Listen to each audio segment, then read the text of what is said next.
Udah, makasih udah diingatkan. Nah, oke, kalau yang tadi itu kasusnya kan berarti N-nya berapa? N-nya 480, kemudian X-nya itu adalah 268. Ya. Sehingga dugaan PI-nya itu adalah 268 dibagi 480. Jadi 0,05. H0-nya mengatakan bahwa proporsinya sama dengan 50%. H1-nya kita bisa tuliskan bahwa P tidak sama dengan 50. Ya. Oh, share-nya belum ya? Ya. Sebentar. Jadi error saya bagi ini. Oke, ini ya. Jadi ini datanya. Ini datanya N-nya 480, kemudian X-nya 268, P3-nya 0,55833. Nah, Anda hitung hitungnya. Ya, jadi hitungnya adalah ini 0,55 dikurangi dengan 0,5 ya formulanya. Nah, ini kemudian Anda bagi dengan akar, dibagi akar dari 0,5 kali 0,5 dibagi 480. Jadi ini ada gede banget ya. Sampai minus 21.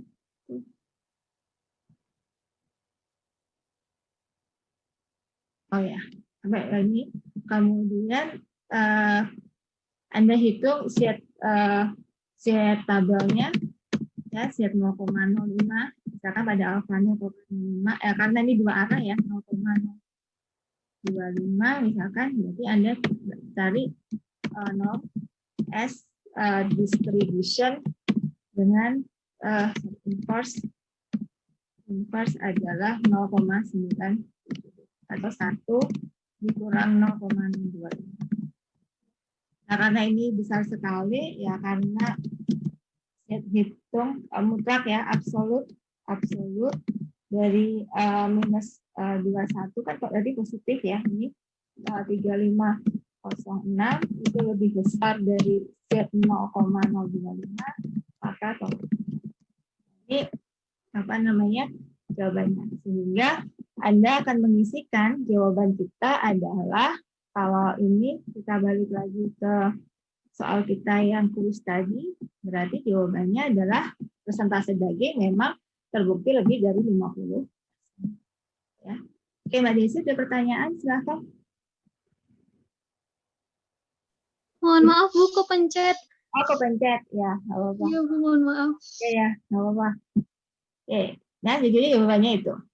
Nah, ini kalau seorang peneliti sedang mengamati 4 jenis spesies tertentu. Dari keempat spesies tersebut diukur panjang tubuh dalam sentimeternya untuk dibandingkan. Nah, penelitian ini measurement scale dari variabel yang diamati. Jadi variabel yang diamati adalah spesiesnya sama panjang tubuhnya dalam sentimeter. Nah, spesies ini berarti apa? Perubahannya adalah nominal, sedangkan panjang tubuhnya itu adalah rasio. Ya, jadi ini jawabannya. Ada pertanyaan sampai sini? Jelas ya? Oke, the next adalah ini. Dalam hipotesis testing, kita punya type 1 error and type 2 error. Nah, bagaimana hubungannya? Kalau apakah jika if type 1-nya decrease, maka type 2-nya increase. Benar atau salah? Type 1 decrease, maka type 2 error-nya akan increase. Akan meningkat. Enggak mungkin, Bu. Ya, ini benar. Benar. Ya. Karena memang hubungan type 1 error sama type 2 besar. Kalau kita memperkecil alfa, maka beta akan semakin besar. Kita memperbesar alfa, makanya membesar alfa, betanya makin kecil. Itu adalah trade off pada saat kita mengambil keputusan. Jadi jawabannya adalah true. Makanya dalam pengambilan keputusan, pengujian hipotesis, kita harus hati-hati apakah kita mau alfa sekecil mungkin, ya konsekuensinya berarti salah type 2 error-nya akan semakin besar. Itu yang perlu diperhatikan dalam pengujian hipotesis. Nah, kemudian ini seorang peneliti mengenai daging yang terkontaminasi bakteri ini, masih data yang sama. Kemudian, kita mengidentifikasi. Kalau data kita seperti ini, maka grafik yang cocok untuk menampilkan data di atas apa grafiknya? Berarti kita berbicara mengenai bar chart karena kita ingin tahu berapa persentase apa masing-masing terkombinasi bakteri untuk masing-masing jenis daging. Ya. Nah, statistik yang digunakan dalam tabel, statistiknya apa di situ? Adalah proporsi. Nah, jenis binatang yang diamati termasuk dalam sekolah pembelajaran Nominal. Jadi ini saya rasa sudah benar semua ya jawabannya. Oke, nah sekarang ini kita akan melakukan pengujian hipotesis untuk dua populasi. Ya, jadi ini seorang mahasiswa melakukan penelitian mengenai pertumbuhan cacing di lokasi yang berbeda. Data yang diperoleh adalah sebagai berikut. Mahasiswa mempunyai hipotesis bahwa lokasi 2 merupakan lokasi yang subur sehingga rata-rata pertumbuhan cacing tanah lebih besar dibandingkan dengan rata-rata pertumbuhan di lokasi 2. Nah, hipotesis mahasiswa tersebut adalah benar. Benar atau salah pernyataan itu? Nah, memang kalau data ini Anda harus pindahkan data ini ke dalam bentuk Excel dulu. Ya, karena nanti data itu perlu Anda olah dulu datanya. Ya, datanya Anda olah. Ya, ini saya siapkan datanya. Nah, ini datanya seperti ini. Ya, ini ada lokasi 1, lokasi 2, saya pindahkan dulu. Anda input datanya ke dalam bentuk Excel. Saya kan sudah mengatakan Anda boleh menggunakan apa saja, gitu ya. Nah, yang pertama Anda lakukan dulu. Nah, pengujian hipotesisnya berarti Anda kemana? Nah, sebelum Anda melakukan pengujian atas spesimennya, Anda harus uji dulu variansinya apakah sama atau tidak. Ya, lakukan uji variansinya, apakah ini sama atau tidak uji variansinya. Jadi ini lakukan uji terhadap variansinya, gitu. Ya. Nah, kemudian label, misalkan saya akan munculkan di sini saja pada sheet yang sama. Nah, ini hasilnya. Ya, F-testnya kan kesimpulannya kan variannya sama. Nah, setelah variannya sama, baru Anda pilih. Anda akan pilih menggunakan t-test assuming equal varian. Jadi ini yang akan kita kerjakan.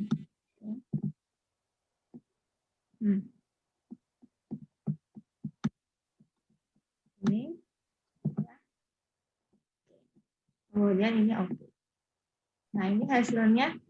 Nah, hasilnya mengatakan bahwa p-value-nya kecil nih dari 0,05. Berarti pernyataan dia adalah benar. Sehingga Anda tinggal melakukan jawaban, ya. Anda akan tinggal melakukan jawaban ini. Ini jawabannya berarti apa? Benar atau salah? Benar. Karena kesimpulannya kan tadi adalah tolakan 0. Karena kesimpulannya tolakan 0, berarti asumsi yang dinyatakan itu adalah benar. Ya. Jadi ini sebenarnya untuk mengisi hanya sekedar mengisi benar salah, tapi Anda harus melakukan pengujian hipotesis. Gitu ya. Oke. Nah, ini contoh untuk menghitung selang kepercayaan, ya. Selang kepercayaan 95% untuk data ini, ya, untuk data ini. Nah, ini apa yang kita lakukan? Sama. Jadi data ini adalah Anda masuk ke Excel, ya, masuk ke Excel. Di dalam Excel-nya Anda masuk ke Excel. Oke, ini masuk ke Excel. Apa yang kita lakukan di sini? Ini datanya sama. Kita hitunginnya, ya ini datanya data sampel kan, berarti kita hitung ini-nya ini, ya, kita hitung ini-nya, kemudian kita hitung standar deviasinya. Kita hitung standar deviasi. Kita hitung, kemudian kita hitung datanya berapa. Datanya pakai kon, jadi kita hitung datanya ini berapa. Ya. Nah, ada datanya seperti ini, ya udah berarti kita hitung T karena 0,025 berarti T 0,025 derajat bebasnya adalah 9. Berapa nilainya? Kita pakai T inverse 0,05 degreenya adalah 9. Udah berarti batas bawahnya kita hitung SE dulu. SE-nya adalah standar deviasi dibagi dengan akar M. Nah, sehingga batas bawahnya itu tinggal SE ini standar error. Jadi ini min dikurangi dengan standar error dikalikan dengan ini. Nah, kemudian batas atasnya upper lob ini adalah 10 ditambah dengan SE dikalikan dengan kalau Anda mau hitung berarti Anda harus hitung margin of error dulu. Ini adalah T dikalikan dengan S. Sehingga ini adalah 10 dikurangi dengan ME. Kemudian ini adalah 10 ditambah dengan. Nah, ini cara Anda menghitung selang kepercayaan sebenarnya. Ini nanti semuanya menggunakan fasilitas ekstro. Jadi di situ berapa? 8,44 sampai 11,55. Ada nggak jawabannya? Nah, berarti salah dong saya ngitungnya. Ya, berarti ini bonus nih soal ini, ada jawabannya. 8,44 sampai apa ini? Bentar. Jawabannya adalah ini yang muncul di saya apa? Excel ya? 11,5. Ya, berarti soal itu nggak ada jawabannya. Nggak usah Anda jawab. Ini saya perbaiki. Atau saya ada yang salah? Saya enggak. Batas bawahnya sih benar, batas atasnya yang salah. 11,55. Ya. Oke, itu caranya. Berarti ini nggak usah dijawab. Tadi yang soal ini tidak perlu kita jawab. Karena jawabannya nggak ada. Harusnya sih yang ini, tapi itu batas atasnya salah. Ini harusnya 11, sekian.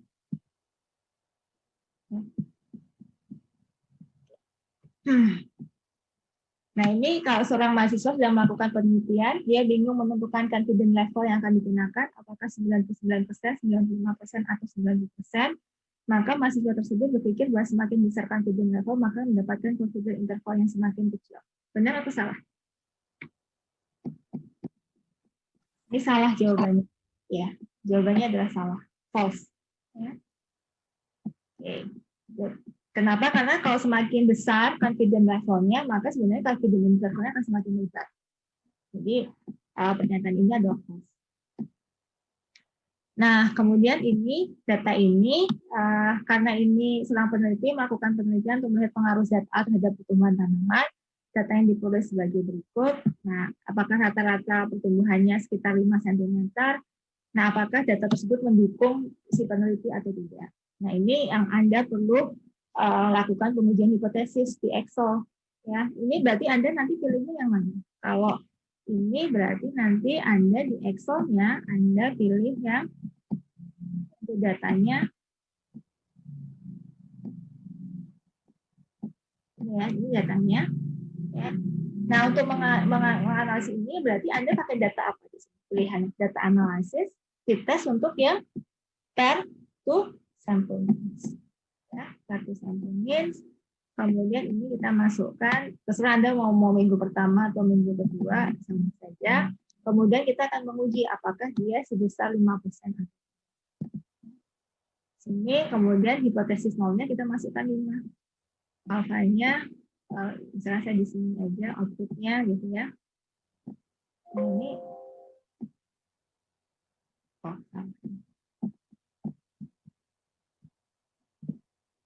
ya.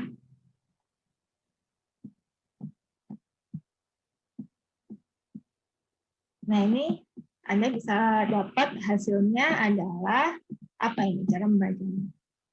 Karena critical value-nya, value kita dua arah ya, karena tidak sama dengan di sini sangat kecil sekali, very small ya, very small, sehingga kita katakan ada sedikit Hanol, tolak Hanol. Karena tolak Hanol, maka ininya apa? Kesimpulannya terima atau tolak Hanol? Berarti benar atau salah kesimpulan kita tadi di kuis ini. Ini adalah kesimpulannya jadi mendukung perubahannya sebesar 5%, 5 cm. Sebenarnya tidak sebesar 5 cm ya, berarti jadi dia adalah false. Tidak mendukung pernyataan dari si peneliti. Nah, ini data diagram dan daun ya. Range-nya berapa? Range itu adalah maksimum dikurangi minimum, berarti 180 dikurangi 148, hasilnya adalah sebesar 32, kemudian mediannya adalah 160 setengah. Kenapa? Karena kalau 32 berarti antara data ke 16 dan data 17. Kalau ini data 12, 13, 14, 15, 16, 17. Berarti 160 tambah 161 dibagi 2. Hasilnya sampai 160 setengah. Modusnya berapa? Nilai angka modusnya. Di sini modusnya yang paling sering muncul ada dua nih, 155 dan 160. Sehingga jawabannya adalah 150. Mudah kan? Ini bukan mudah sih sebenarnya. Itu melatih Anda komprehensif apa yang kita pelajari hari ini. Nah, saya tahu bahwa banyak dari Anda yang masih kesulitan. Nanti saya akan buka lagi kuis ini. Saya akan buka sampai unlimited sehingga nanti Anda bisa pelajari di waktu lain untuk bagaimana cara melakukan analisisnya. Nanti saya akan buka kuis lain. Kuis ini akan saya buka lagi. Saya buka unlimited sehingga Anda bisa mengakses kapan saja untuk mempelajari dan bisa mengakses berulang-ulang untuk submit sesuai dengan apa yang dihadapi. Ya, sebagai bahan latihan. Ada pertanyaan sampai sini? Oke, kalau nggak ada, nah menurut Anda apa yang kita pelajari selama ini kesulitannya di mana? Ini karena online saya jadi agak susah juga ini. Ada kesulitan nggak materinya? Kalau aku Bu, kesulitannya tuh baca diagramnya. Diagram apa? Diagram. Tadi kan yang masalah presentasi bakteri antibiotik itu kan aku salah. Terus aku bingung gimana cara, masih kadang-kadang bingung mau cara baca ini. Oh iya, nggak apa-apa sih itu karena itu memang kita harus sering baca tabel dan paham terhadap tabel itu sih. Karena untuk caranya, memang yang klasik kan biasanya data itu kan misalkan sebelah sini itu kategorinya misalkan daging, turki, daging, kemudian tingkat persentasenya segala macam. Kita terbiasa melihatnya dalam bentuk mendatar gitu. Kalau itu kan turun kita biasanya melihatnya dalam bentuk kolom. Nah, kalau yang tadi itu kan dalam bentuk baris ya. Cuma kita nggak terbiasa. Nah, saya memang sengaja mengambilkan contoh itu adalah supaya Anda paham bahwa apa sih informasi apa yang kita peroleh. Nggak apa-apa kalau bingung karena itu masalah jam terbang saja. Tapi kalau sering berhadapan dengan itu akan. Iya Bu, makasih. Sama-sama. Baik, ada masukan lagi? Nah, Bu, kalau saya bingungnya ini Bu, penentuan kesimpulannya Bu. Jadi misalnya sudah ketemu nilai Z-nya, kemudian nanti cara menentukan kesimpulannya untuk tipe soal yang ini berarti harus lebih kecil dari ini, itu yang masih bingung sih Bu. Oh, hipotesis testingnya ya? Hipotesis testing. Ya, memang kalau hipotesis testing cuma ada dua pilihan. Kita mau one way, one tail atau two tail, ya, satu arah atau dua arah. Nah, one tail itu kalau H1-nya itu kurang dari atau lebih dari. Jadi biasanya statementnya adalah misalkan ZA mampu meningkatkan pertumbuhan. Nah, kalau mampu meningkatkan atau menurunkan pertumbuhan, jadi kalau statement hypothesis question-nya itu increase or decrease. Nah, kalau increase or decrease, jadi meningkatkan atau menurunkan, itu berarti kita pakai one tail. Pilih yang one tail. Ya. Tapi kalau kita mengatakan is different, jadi berbeda gitu ya, itu biasanya two tail, tidak sama dengan. Nah, itu memang itu yang kita perlu banyak latihan lah. Kalau itu sih karena jam terbang saja. Kalau sering latihan pasti akan. Itu yang Marina ya. Iya Bu, makasih Bu. Baik, ada pertanyaan lagi? Enggak sih Bu, mungkin benar kata Ibu, mungkin perlu lebih latihan lagi sih karena jam terbang tadi. Iya. Jadi mungkin kita udah tahu, oh ini pakai ini, pakai pakai penentuan hipotesis yang A, tapi mungkin karena kurang dilatih jadi mungkin bingung menentukan kesimpulannya, atau mungkin tipe soal yang berbeda hipotesisnya bagaimana, mungkin kayak gitu sih Bu kalau dari saya. Ya memang ya, jadi mungkin kurang latihan aja. Ya, kalau ya benar-benar kurang latihan yang terkomprehensif. Karena kan selama ini kalau praktikum Anda sudah banyak latihan kan, satu materi Anda praktikum, satu materi Anda praktikum. Tapi begitu ini materi ini kita campur, kita jadiin satu, kemudian Anda kebingungan ini pakai yang mana ya, ini pakai yang mana, ya. Ya kan, itu wajar sih, wajar karena sebenarnya nanti pada saat Anda penelitian, Anda akan berpikir ini nanti metodenya pakai apa ya, itu kan juga akan banyak pilihan. Nah itu sebenarnya apakah mau pakai yang one sample t-test atau yang pakai applied t-test atau two sample independent t-test, mau yang equal atau unequal. Nah itu yang nanti memang Anda akan ketemu pada saat Anda di lapangan. Ya. Tapi tadi hasilnya dia cukup bagus, cuma nanti ya itu nanti saya latihan.